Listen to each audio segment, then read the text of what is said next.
Welcome back, everyone. Just got out of seeing Shazam: Fury of the Gods, the second Shazam movie, and have to say I was pleasantly surprised. I guess if I look at the first movie, I thought it was pretty good, even though I'm a Zachary Levi fan. At least I love Chuck. I think Chuck is one of my all-time favorite shows. Um, I wasn't sure he would be able to carry a movie, and I was pleasantly surprised with the first one. I thought there were some really funny moments, even though, in the end, I thought it went in a direction that I wasn't a big fan of. I really believe that in these superhero films, especially in the first one, you need to allow the hero to be the hero and to establish himself, right? If Iron Man had started right out with having War Machine and Rescue and all that, or if we had started Spider-Man out with a bunch of allies, then it wouldn't have worked out quite as well. Um, so I wasn't sure about the ending of the first movie. However, they carry that on pretty well into this. We find that they've begun their life as superheroes, but they're not very good at it. And I was a little worried because I didn't know I wanted to see I think what Zachary Levi is early 40s, I would say. A bit younger than I am, but do I want to see a man pretending to be a kid, pretending to be an adult?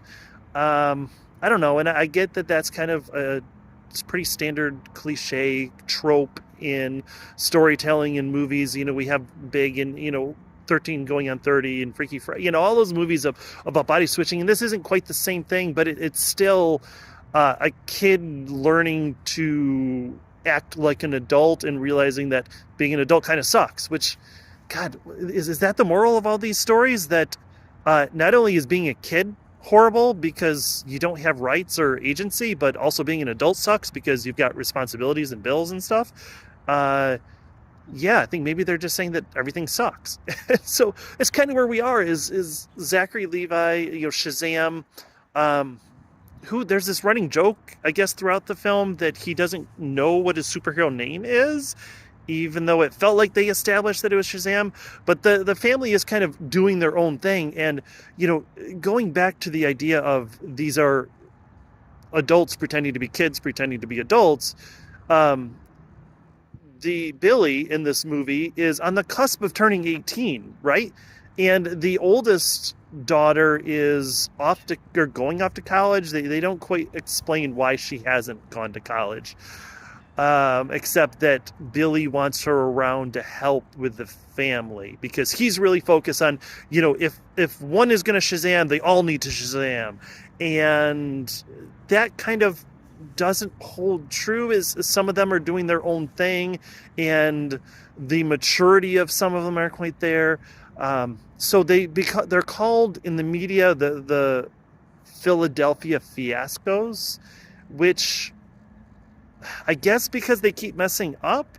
And I wanted more of that from this movie rather than what a lot of these superhero films are running into the problem with, which is bad guys, the big bad that doesn't really have a lot of motivation or reason, or I don't know. The main bad guys in this movie are the Sisters of Atlas, who are, I guess, bad guys. But then by the end, 2/3 of them are not bad guys because one of them is also a teenager and decides that the love of a 15 or 16-year-old boy.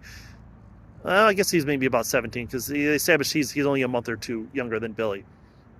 But for some reason, he's worth giving up this 6,000-year-old life. I'm sorry, spoiler. But, it doesn't really make a whole lot of sense. So they're trying, they've spent these thousands of years trying to get this staff, which is also the staff that somehow gave Shazam and his family his powers. But then that staff can also take away the powers, and Jimon Hansu is back as the wizard, which is cool because he's one of the best parts of this film. However, he doesn't do really anything through almost this entire film. And on that same note, the bad guys don't really do a whole heck of a lot. Toward the end, Lucy Liu is kind of just yelling like she's in a Dragon Ball scene, and watching Shazam do his thing to stop the big bad that they're trying to establish, which is just this plant that they grow that is also growing monsters. But why are they growing monsters? And it's all these sort of Greek monsters, except there's also unicorns. Taste the Rainbow, by the way. This movie brought to you by Skittles. Like, there's Skittles throughout this entire damn movie. So, and the monsters themselves, like, when they finally come out, it's some of the worst CGI I've seen in quite a while. Like, think back to the very first Harry Potter movie and the troll in the basement. Like, that's kind of how these minotaurs and stuff look. The chimera in this, manticore, maybe it's a manticore? Whatever it is, I think it's a manticore. It's terrible looking. It's stupid.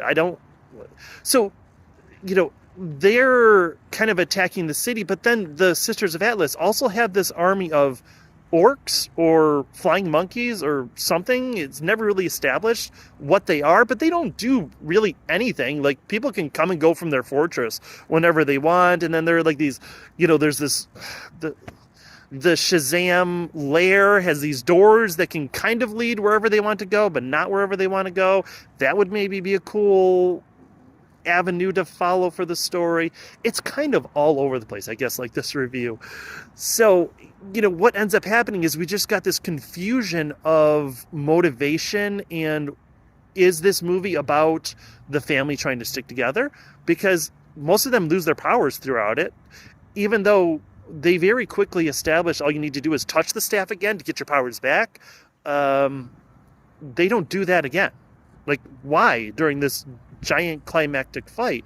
And, speaking of climactic fights and kind of catastrophic events, things are happening all over in this city. We have 2 bridge events, one bridge completely destroyed. We have this plant that is growing up from the Phillies stadium, and hundreds, if not thousands of people are being injured. There's this dome of magical force that gets created across the city center, maybe? I don't know. It kind of disappears from the story until it's important for it to come back for a plot point later, where it never quite establishes how the heck Shazam is able to harness magical power to destroy this plant, but then also, I don't know.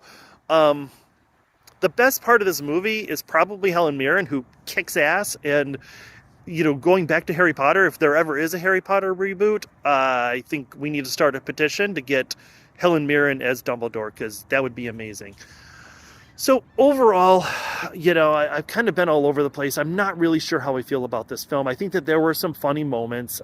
There wasn't anything quite like lightning from my hands, which was, I think, one of the most endearing, funniest parts of the first movie. The bad guys are kind of wasted. Very few lines even. And the dynamics of the family are okay, but they kind of sweep a lot of it under the rug. I think it would be very interesting to look into how does Billy really feel about being Shazam. But I guess the bottom line is that this is a movie that's kind of trying to bridge that gap between being a kids movie and being the, obviously not Batman versus Superman, super dark Zack Snyder crap fest. I'm sorry, I didn't really mean that, but I didn't like those movies. So it is kind of in the middle between those two, and it does okay with it. It's certainly not the worst. As far as the movie, it goes a little bit long. The end is, I'm like, oh, actually, they're going to do it. They're going to do it. Like, this is going to be cool. And, of course, they pull back. We all know there's a cameo in the film. I don't know why. It really makes zero sense how that all transpires at the end to basically undo what could have been one of the most touching and coolest parts of the movie, even though it's still kind of fun. And so, I guess like I was saying, this is more of a family film. This is more of a, not kid, but, early teen. Like, this is a movie, I have my 2 youngest boys are 13 and 15. This is right there for them. This isn't trying to be like Black Adam, just trying to be too dark. So, of course, there are 2 end credit scenes. And the first one I thought was actually the funniest, most amusing part of the film. I actually really enjoyed that. I wish there was more of that kind of tongue-in-cheek in the main film. The last end credit, I'm not a huge DC guy. I could tell you a whole lot about Marvel. I can't tell you very much about DC. Maybe I don't remember enough about the first movie, but the last scene didn't make any sense to me. If you don't feel like sticking around, you're not going to miss anything. I'm sure this is going to be, found on YouTube or something somewhere. So yeah, I guess I'm going long here, so I'm going to wrap it up. Overall, I think that this is a decent movie. I think it knows where it fits, and it does enough well that I didn't feel like I wasted my time, at least. I thought it was not going to be great, and it was okay. It was enjoyable. So if you have seen it, please let me know what you think. I appreciate everyone who is watching, and like, share, subscribe, all that stuff. Oh, and by the way, new intro. Or I made an intro. It's not great. This is a low budget channel, so in case you haven't noticed. But I do appreciate everything. Okay, thank you. See you at the next movie.